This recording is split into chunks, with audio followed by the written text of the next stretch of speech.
وفي السماء نسور إذا ما حلقت بثت طمأنينة وأمنا أن لهذه الديار خط دفاع جوي يحميها.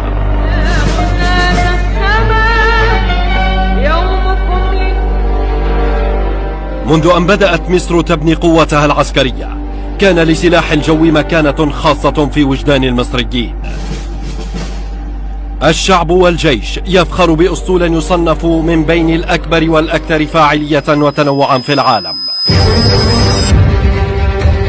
مقاتلة رافال الفرنسية رفعت كفاءة سلاح الجو المصري منذ أن بدأ توريدها عام 2015.